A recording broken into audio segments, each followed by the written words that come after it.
Hello and welcome to another video. It's your host, Ultimate19, or Ultimate Gamer 19,000. I'm here today to present to you all a build guide on how to build your 2024 monks. For this video starts, make sure to like, comment, and subscribe. They help me more than you can imagine and are so easy. If you don't know what to leave for a comment, just slap your keyboard and leave that. Oh, genuinely, it helps me out so much. But yeah, I think I've already done everything I need to do, so let's just get right into today's video. Now, unlike my other two guides that I've posted, which is for the Sorcerer and Barbarian, check the cards, the Monk is a lot more complicated when it comes to optimizing it, in my opinion. Now, what are the weaknesses with the Monks that still present themselves here? First of all, their hit dice, and that they're very multi-ability score dependent.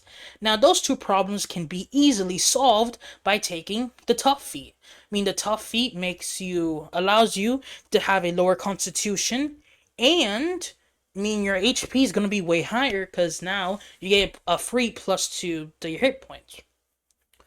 Which sounds really good, but tough feat is only capable of being got if you take the farmer background, which does not increase your dexterity at all. Yes, it increases your constitution and wisdom, but let's be real, if you're playing a monk and you can't get a +2 to your dexterity, then there's no real point of playing a monk, right? You should just play a fighter or barbarian.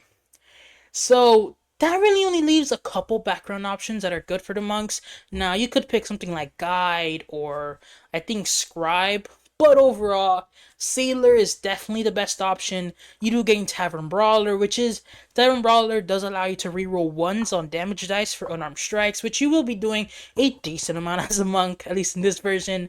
So, being able to roll ones on damages is pretty nice, but overall, if your DM does allow you to swap out your origin feats, I would definitely ask your DM if you can still take Sailor, but instead of Tavern Brawler, take Tough, because Tough just very much helps you out so damn much. So yeah, I think honestly that's really what I'm gonna cover. And for your ability scores, I think for Monk there's not much flexibility. I would personally recommend 14 Con, 15 Dexterity, and then a 15 Wisdom, and then a 10 to your Intelligence, Charisma, or Strength. Pick your favorite. Yeah, overall, I just think that stat spread is very reliable. I mean, of course, with Sailor, you can get a +2 to your dexterity, making that a 17, which is needed for your feat selection, and your wisdom to a 16, which is good.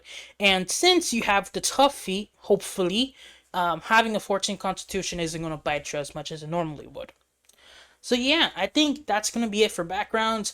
Monks definitely do excel way better when they take tough, but if you can't get tough, you probably still should take Taylor, but just know that your monk may be a little bit less tanky than everyone else, or than you really would want it to be. Now, for your species, monks are good with every single species in the game. Well, monks are broken with every single species in the game, except for three. Well, two actually.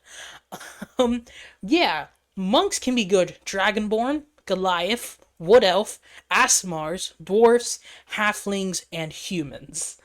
Yeah, that's a lot of species, not races, that you can be really good with. Dragonborn, you can now swap out one of your attacks when you use the attack action for your breath weapon. And now, since monks are doing 3 attacks with their attack action, if you go the whole weapon mastery route, then yeah, you can potentially replace all 3 of those attacks at level 5 with 2d10 elemental damage. It is a saving throw, but if someone has a negative if a monster has a negative dexterity, then they're really gonna regret having a negative dexterity. Now, Goliaths, you can do you get extra utility with your giant ancestry, and also for all my grappling based monks out there, as a Goliath, at level 5 at least, you can make yourself bigger, meaning you can grapple basically everything. Also, I think I forgot to mention with Dragonborns, you gain a fly speed at level 5, which a flying monk is powerful because for many reasons. Monks have a ridiculous high movement speed, so just being able to fly around for over like 10 minutes, thing is how long it's last, is very strong. Back to Goliath. Being a different type of Goliath is very powerful. Also, grappling monks, you can turn bigger, which is nice, and you get a movement speed of 35 feet, which is pretty damn nice because this makes your monk even faster. Because we all know monks are way too slow and need to be exponentially faster. So yeah, getting Goliath just makes you that much faster, which is always useful. And also a powerful build.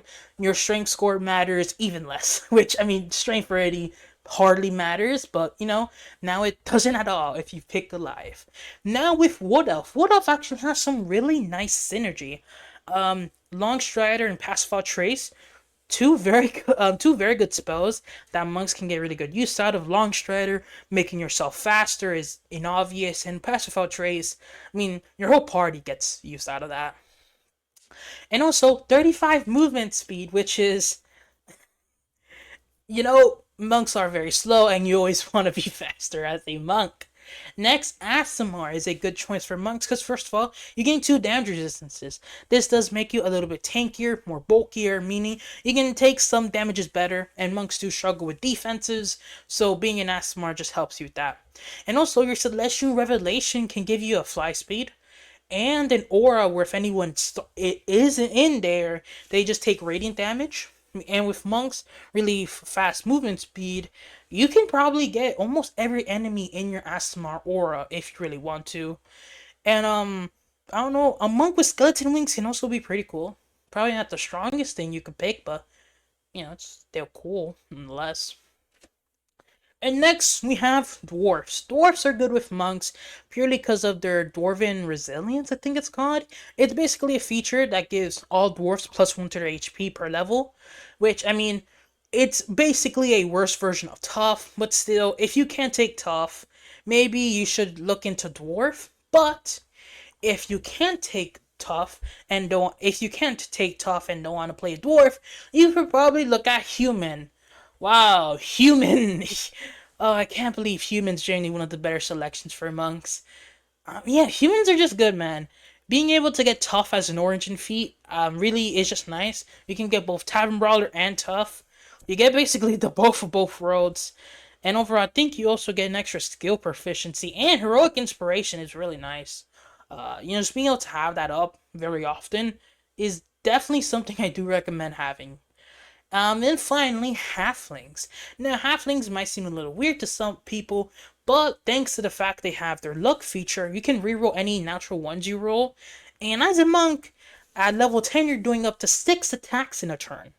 And at anything lower than level 10, but not lower than level 5, you're doing 5 attacks in a turn, assuming you're using Flurry of Blows. So, you'll probably be rolling a lot of natural ones, so being a halfling and just being able to reroll one can be pretty damn nice. But yeah, those are all the races that go really good for the monks. Overall, I mean, there isn't real. I mean, I guess the patterns is being able to increase your HP, becoming faster, or fly speed. If any race can pretty much just do that for your monk, give you more HP, give you a fly speed, or give you a fly speed, more HP, or be faster, then you probably should just pick that race for your species for your monk. Now we're going to go into feat progression. Now, when it comes to monks, the perfect monk, in my opinion, doesn't have much room for a feat. And when I mean doesn't have much room for a feat, I mean it has only one. At level 4, I always recommend taking Weapon Mastery feat and picking up the Nick property. Now you can use the Nick on daggers, scimitars, short swords, nunchucks, or whatever else you want to reflavor your monk weapons into. But yeah, Nick is just very powerful. I mean, clubs. You can also use clubs with Nick. Nick is just straight up just very powerful. Gives you a free extra attack, which as a monk, if you use a monk weapon, which every light weapon, which Nick needs a light weapon, monks are proficient with, meaning you can basically just get yourself an extra attack. And yeah, you can't add your dexterity bonus to it, but since monks have d8s and since monks at level 5 have d8s and overall the damage dice of the weapon will be evolving, it is very nice to have Nick. And also, getting a +1 to dexterity, making your 17 dexterity into an 18, or etc. is very nice and overall pretty powerful. Now, at level 8, I would personally recommend getting a +2 to dexterity, giving you a 20 dexterity. At level 12, picking up a +2 to wisdom, getting you a 18 wisdom. Level 19, Level 16, surprise, another plus 2 to wisdom, getting you that wisdom 20. Level 19, get a plus 1 to dexterity, thanks to an epic boon you do take. And then on level 20, you get a plus 5 to your dexterity and wisdom, meaning if you follow my a size, feat, and or ability score suggestions, you will end up with a 26 dexterity and a 25 wisdom. So yeah, that's pretty damn nice, and that's not assuming any magic items. That's legit just what you are naturally capable of reaching as a monk. So yeah, that's pretty damn nice, and overall, very, very good. Now it's time to go into the subclasses and how will they kind of be affecting your playstyle. Now, Mercy Monk has been introduced to the player's handbook just to get nerfed. Your Flurry of Healing and Harm feature can now only be used number of times equal to your Wisdom modifier, which really does suck, and definitely a reason why I believe you should be increasing your Wisdom modifier. It's it's pretty bad. It sucks a lot, but I mean, there's not really much you can do. Yeah, it sucks, man. At the end of the day, what can you really do? Next, we have the Shadow Monk. Now, the Shadow Monk has received a decent amount of changes, and by decent, I mean basically it's a new subclass. Now, you can only cast Minor Illusion and the Darkness spells. You can no longer cast Silence, and I think it was Silence and Pass Without a Trace, if I'm not mistaken. Which I mean, it does suck losing those two spells, but now Darkness can now be casted with one focus point. Cause yeah, key points are now gone. It's now focus points. Forgot to mention that. And without any spell components, meaning you don't have to say anything out of nowhere, just Darkness just appears, which I think is super cool, and also makes it where it can't be counterspelled. So that's a little neat little fact for you. And also, you can now see in your magical darkness, meaning that at level 6, when you gain your ability where you can teleport into dim light or darkness, you can now teleport into your own magical darkness, which is just, this is something, it was just such a massive oversight with the original Shadow Monk, and I am so happy that it has finally been fixed. And also, if your character doesn't have dark vision, they now gain it, and if they already have dark vision, they now get more dark vision. Meaning, if you take human to get tough, you're gonna be a pretty humans are gonna be some pretty strong shadow monks, which I feel like is really funny because humans usually can't see in darkness. Now they can see in magical darkness, and, and have a dark vision equal to everyone. I just think it's pretty damn funny. Now, at your level 11 feature, which is actually a pretty nice one, you can now spend one focus point that when you use your Shadow Step as a bonus action, you can still use your free unarmed strike. I mean, yeah, that's actually really damn nice. And I'm pretty sure you could still go into a flurry of blows with because I think it's as long as you use your unarmed strike, you can still go into your flurry of blows. Now this does mean that your flurry of blows basically costs 2 key points, but this also means that your flurry of blows is now a free teleport. And also, I don't know what's the range of darkness, but for all of you, let's pull it up real quickly. I don't know off the top of my head what the range of darkness is, but I do think it's like 60 feet. Yeah, 60 feet, meaning you can teleport up to 60 feet just by summoning in your own darkness, which is very nice. A free and it does cost your bonus action at level 11. It's still constant, but you can still do your unarmed strikes, meaning that unless your enemy has like devil sight or something like that, you will be able to get up, yeah, by level 11, 6 attacks completely for with all advantage. And your enemy just can't do anything about it. Yeah, that's very, very powerful. And your final feature, which you get at level 17, basically means you can spend 3 focus points, which is a decent expensive, but you become invisible. And it only goes away if you are in it for longer than 1 minute, or if you're in bright light. Attacking does not break this, so it is kind of like greater invisibility. You can also phase through objects, which is pretty nice, and you can now flurry of blows without spending any focus points. So yeah, this is very damn powerful. I mean, just being able to basically go into your phantom mode, like your Danny Phantom, walk through a raw, appear in front of your enemy, stab him 6 times, and then just leave. I think that's really cool. Is able to go through a wall, boom, teleport, and just slice up your enemy. I think that's pretty damn funny, and overall, pretty damn cool. Now we have the monk warrior of the element. So now, originally, with the four element. Wait, hold on. I kind of skipped the gun a little bit. Forgive me. With the shadow monk, it is very powerful now, and honestly, it's really cool. I mean, honestly, it deserves it. All of the buffs it got kind of were buffs. I mean, being able to see in your own magical darkness is just so massive, man. I mean, yeah, there's no real change. I mean, yeah, it's very nice. And also, you're now allowed to teleport and use your flurry of blows at higher levels. Also, being able to become Danny Phantom, yeah, 3 key points, 3 focus points, sorry, is a lot. But being able to flurry of blows without spending any focus points is extraordinarily powerful. And also, being invisible, you straight up just gain advantage on every attack you have, and you can just. I mean, yeah, now that you're able to see your own magical darkness, you can now teleport into your own magical darkness. I mean, it's very powerful, but the one problem that does come with magical darkness is, of course, your allies can't see in it unless they are Shadow Sorcerer, which is in the 2024 Player's Handbook, or our Devil Sight Warlock. So you might want to play this with a Devil Sight Warlock in your party or a Shadow Sorcerer. But even at then, you probably just have to focus on more like kind of tactically positioning your darkness, maybe putting your enemy right outside of it, but they're technically still inside of it. So your allies, I mean, at the end of the day, having this darkness definitely is going to be a little annoying. But if your party is built around darkness fighting, or your allies don't really mind it, or if your DM's the kind of guy that likes to not really do one big boss monster, more like to do like 15 or like 3 or 4 powerful guys, then I feel like you can just teleport in there, throw up your darkness, teleport in there, and then just burst the guy. And then basically they can't see you. And also, for opportunity attacks, you have to be seen for them, meaning you straight up they just can't provoke. You can't provoke opportunity attacks if you're under darkness because they can't see you.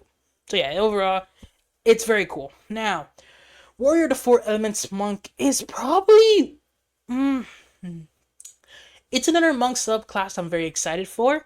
I think this is I think this has to be this is either my first or second favorite monk subclass I'm excited to play, solely because now you can basically make yourself into the avatar of the subclass, which is what you always should have been able to do.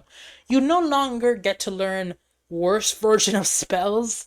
Now with the Wave the Elements monk, you can now spend one focus point. Sorry, I'm burping. You can spend one focus point, no need of your bonus action, and for the next 10 minutes, your strikes gain an additional 10 feet, so 15 feet total. And whenever you're hit with an unarmed strike, you can do elemental. You can do any elemental damage, which is any of the heads of Tiamat. Like how I like to remember them, instead of bludgeoning. And also, you can now force the target to make a strength saving throw or be moved 10 foot forwards or away from you every time. No size restrictions as well. So yeah, this basically means that if you have a druid or a ranger, you can be a cheese grater. And if you don't know what that is, it's probably better that you don't know what the cheese grater builds are, because your DM most likely will hate you for playing them. Yeah, overall, it's a third level feature. Oh, also at third level, you get the elementalism cantrip, which is basically just like minor things you can. I think you can like create a cup of water, blow like sand or something. Overall, it's more of a flavor thing, so it helps enhance the flavor. Overall, that third level feature is pretty damn powerful. It allows for some battlefield control, which is really nice, and also it's very rare that everything that most monsters are resistant to acid, cold, fire, lightning, thunder damage. So yeah, it's very hard that an enemy is resistant to all 5 of those. And at level 5, or I think it's level 6 or level 5, I'm not entirely sure.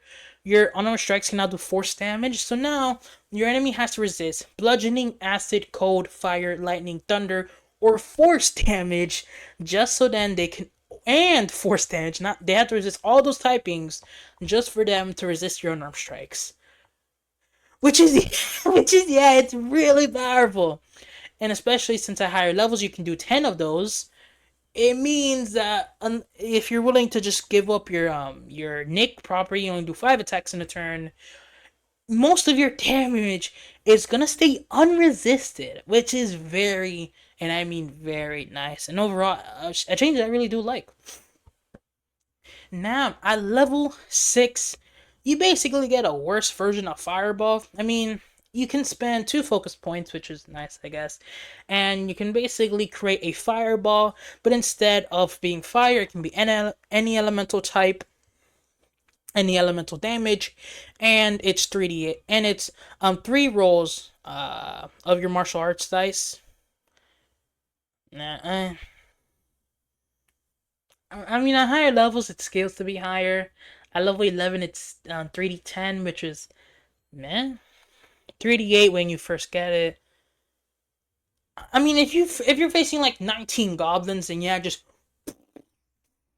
throwing a fireball can like eradicate most of them. But it is also dexterity saving throw. If you succeed, you take half damage. But meh, I think it's probably something you may use, something you may not. I mean, 2 focus points. It's not the most expensive thing. You are level 6.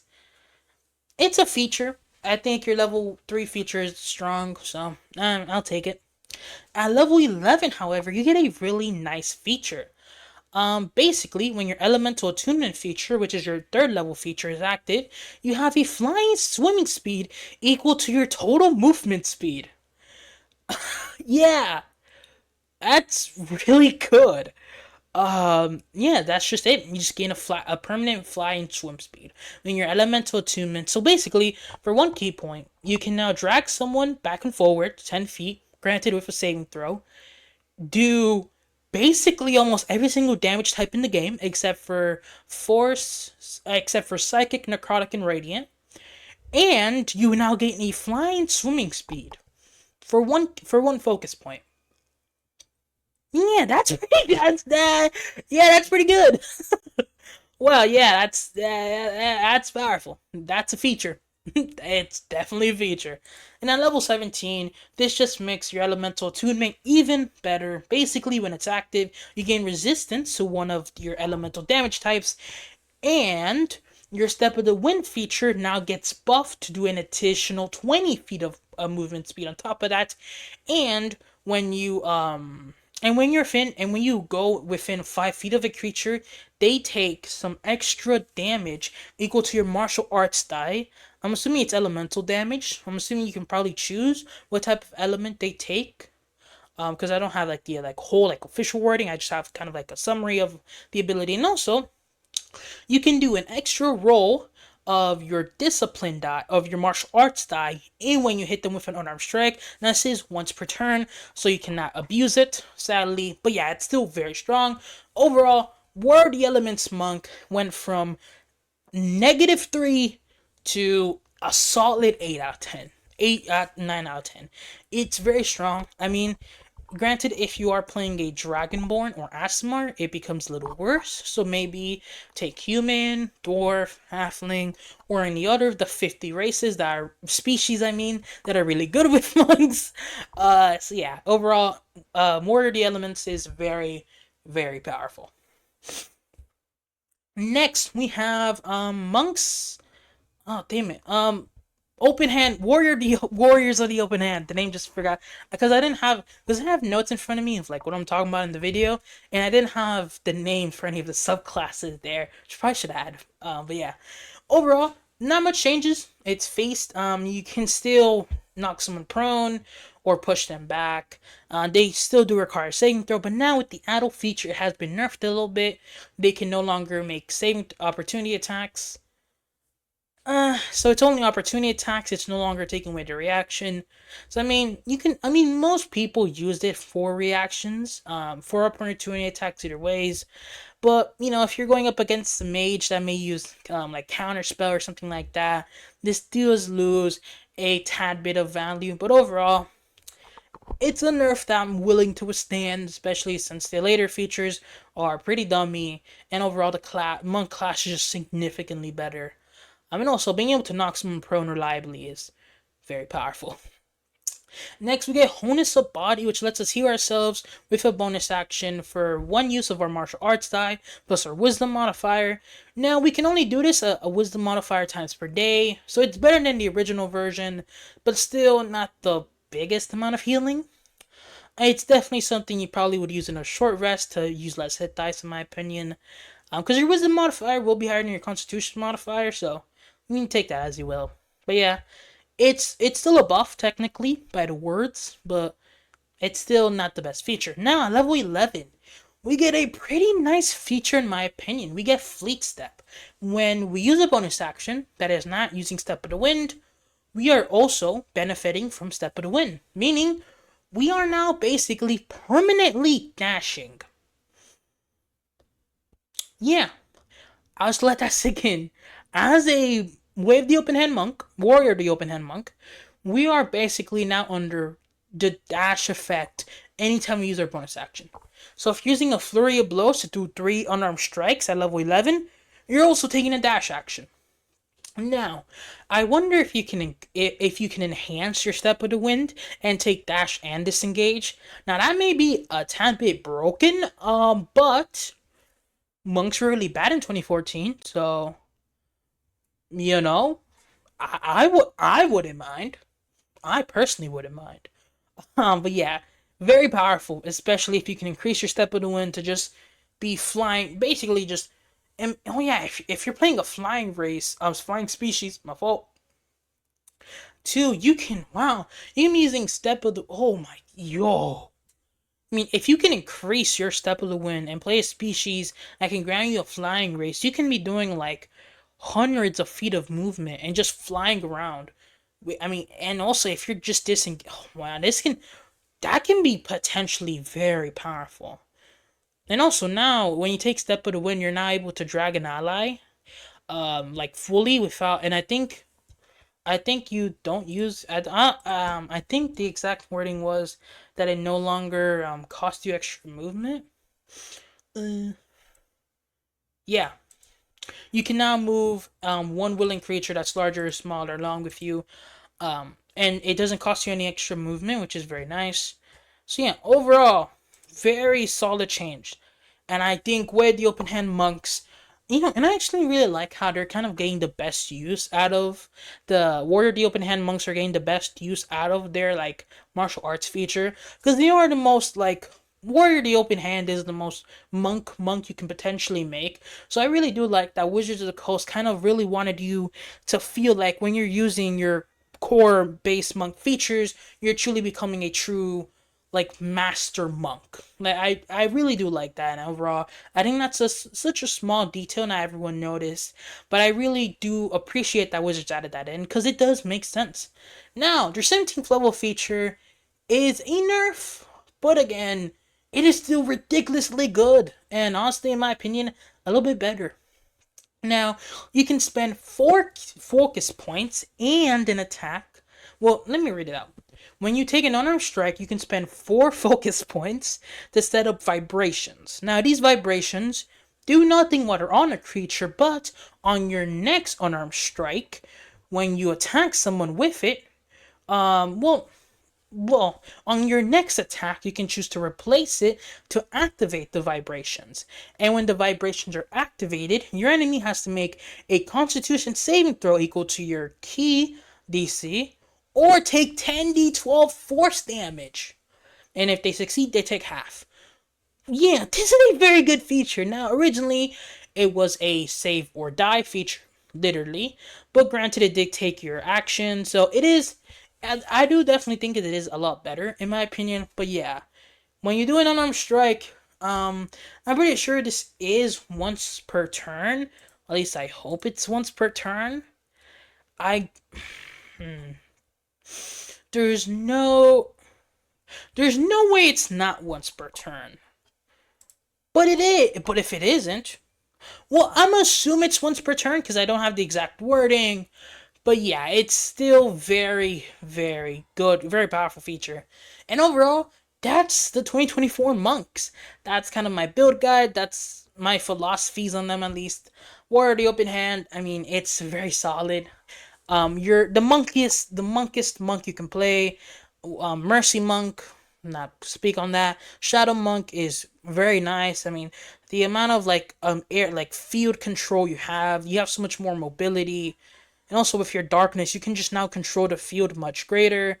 Warrior for elements, you just have so much more movement that you can just be flying around, and of course that does allow you to just kind of like pick off weak enemies since you're literally flying around at like super hypersonic speeds. That allows you not to pick off weaker enemies, and overall you do have a bigger reach, meaning that I mean you can nearly be flying on top of people, not provoking opportunity attacks, and just punching them with elemental damage. So most creatures aren't gonna resist your damage, and with the amount of attacks you can be doing, you're gonna be very deadly. And also Warrior of the Open Hand. I mean, you had the potential to do some of the craziest burst damage in the game, and just be very powerful. So you do have your innate control, being able to knock someone prone, take their opportunity attacks, and I think it's push them back. Some trees greater action there. Also being able to heal yourself and help your teammates with their positioning is just very powerful. And overall, I very much like how the monk has been treated. I think its treatment has been very nice and definitely what it deserved. Also, the art for the monk is absolutely beautiful. I don't mean this half orc one isn't my favorite, but it's still very nice. But this Dragonborn one is some of the best art in the player's handbook. This art is beyond beautiful. But yeah, overall, I think that's kind of my opinions about monks. I do definitely think that monks now being promoted, not promote being the wielders, is definitely an interesting choice. But yeah, expect to see almost every monk build you see be a two wielding build. I mean, I think level 20 monks have never been stronger. And honestly, hot take, I believe that being a level 20 monk is your best option. I think multi-classing with monk, you're just kind of nerfing yourself. But yeah, that's just my hot take. If you disagree with me, make sure to leave that down below. If you agree with me, make sure to also leave that down below. If you just liked the video, make sure to also just leave a comment. Honestly, leave a comment, put anything. As long as it's not a hateful comment. If you agreed with any of my points or takes in this video, make sure to leave down below why you agree with them. If you disagree with anything, make sure to respectfully also leave down a comment. And yeah, that's been your boy OT19 signing off. Peace.